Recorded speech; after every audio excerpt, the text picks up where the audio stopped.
Hey everyone, welcome back to the channel. It is a privilege to have you here, and today we're going to cover a question that has been floating around since the Cold War game mode was introduced into World of Tanks console. That question being, what is worse, ATGMs or artillery? This is going to be a fairly detailed breakdown, so bear with me as I try to cover all the bases. To kick things off, I'm going to provide you with my best non-partisan approach to this question. But before we address the question directly, let's cover exactly what each part of this question is about. Artillery is a World War II exclusive vehicle type that specializes in indirect fire.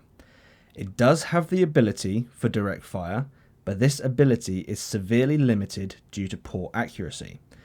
Artillery can fire a variety of ammunition types. These ammunition types range from armor-piercing rounds, which do high penetration, high damage, but zero splash damage, all the way through to premium high explosive rounds that have low penetration, or lower penetration I should say, high damage and high splash damage. Shell velocities for each round will vary depending on the vehicle that you're in. ATGMs are a Cold War exclusive ammunition type. This ammunition type will only damage an enemy vehicle if line of sight to the target is available upon missile impact.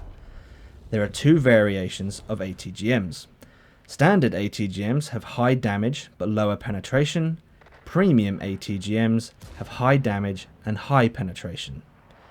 As with artillery, missile velocities can vary from vehicle to vehicle. The hostilities against artillery are a result of the following items.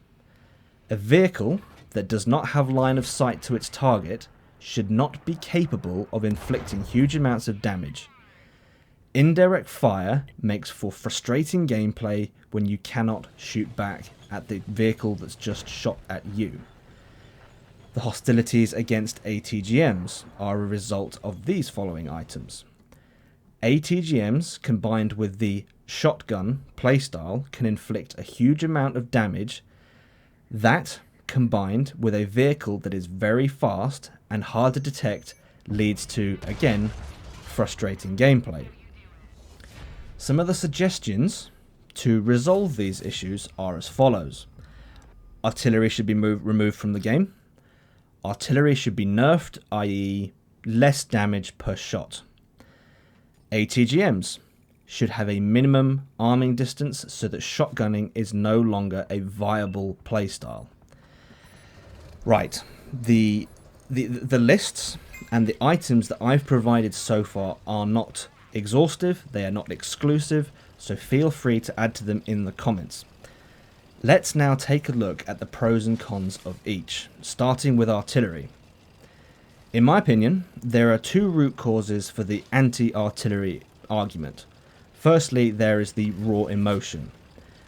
It is infuriating to be hit by artillery when you're minding your own business, you're having a private fight with someone else, and out of nowhere, bang, half your health is gone, you're tracked, and you're on fire.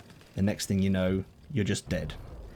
You're pissed off and you're cursing at the player who has been able to inflict damage on you despite being absolutely nowhere near you. Secondly, there is the balance argument. No vehicle should be allowed to have such high potential damage output. It's simply not balanced. Now let's go over to the pro-artillery argument, where there are, in my opinion, there are 3 points to be made here for the pro argument. Firstly, artillery is a well-established weapon of war and has been for hundreds of years. The reasons people hate it in the game are the same reasons soldiers hate it in real life. It is what it is, and that's unfortunate. Secondly, artillery in the game misses about 70 to 80% of the time, or it did the last time I played it. And I would say artillery players will agree that there are 99 shots that do nothing for the one shot that will one-bang a T110E4. And herein lies the balance. Thirdly, don't sit spotted in a position where you can be hit. Okay, over to the ATGM side. The damage potential for ATGMs at close range is too high. They need to be balanced by a minimum arming distance. Regardless of range, this is the second point for ATGMs against, regardless of range, they do too much damage.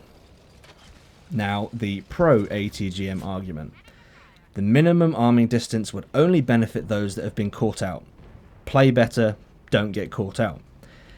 If you're hit by an ATGM at close range, that means the player who fired it is likely in a position where they know what they're doing, because it's not so easy to hit a close range ATGM unless the target makes it easy. ATGMs rely on line of sight. If you're spotted, take cover. If you're not spotted, that's still no reason to sit still. True vision is a thing. Don't sit still and make yourself an easy target. Right. That's my own back and forth in my head. If I were to have a conversation, well, I mean, making this video, I have had the conversation myself in my head. I would say, well, I think, ATGMs are fine for this reason. Yeah, well, they're not okay for that reason because of this, and the same for artillery, back and forth in my own head. So I've gone pros and cons for both sides. So that's the overall feeling and approach that I've taken to this question. And when I say argument in my own head, maybe I sound a little bit crazy. But the bottom line for this video really is, what do I think is worse? ATGMs or artillery? My answer is artillery, and my reason boils down to one very, very simple thing, and that is line of sight. You can take cover against arty and ATGMs, but if the enemy player has outsmarted you, they will still hit you. It doesn't matter what they're in.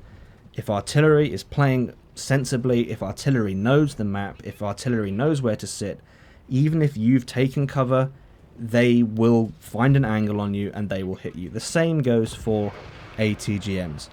You can think you're taking cover behind a rock, but that light tank will use its map knowledge, its concealment, its speed to find a location where it will still be able to hit you, and you can still be outsmarted by a light tank with ATGMs. The difference, though, is that an ATGM still needs line of sight.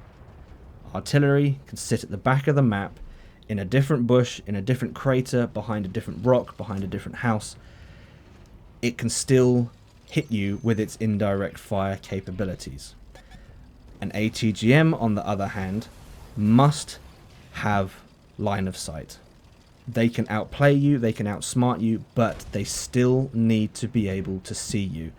And in theory, if they can see you, you can see them, which means that you have the potential to fire back. The playing field, the level of the playing field, in my opinion, feels more balanced with ATGMs because of this line of sight reason. Not to mention, on top of that, there are several ways to combat ATGMs. We now have the missile detection equipment that lets you know when a missile has been fired and is on its way to you. I've not used it. I can't remember the name of this piece of equipment, but it is now in the game.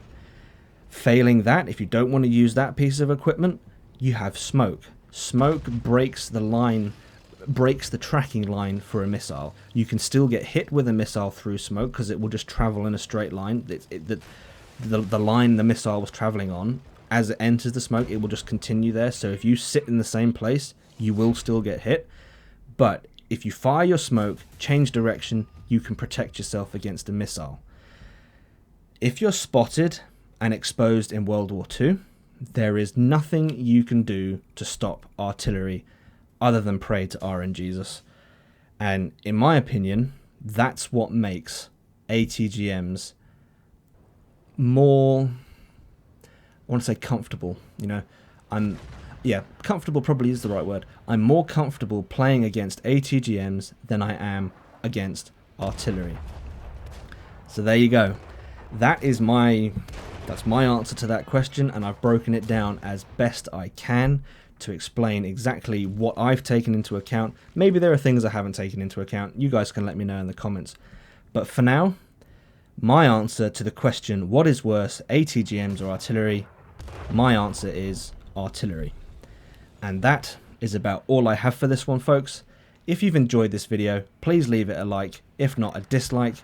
Don't forget to hit that subscribe button, and as always, hope you're all keeping well, and I will see you out there.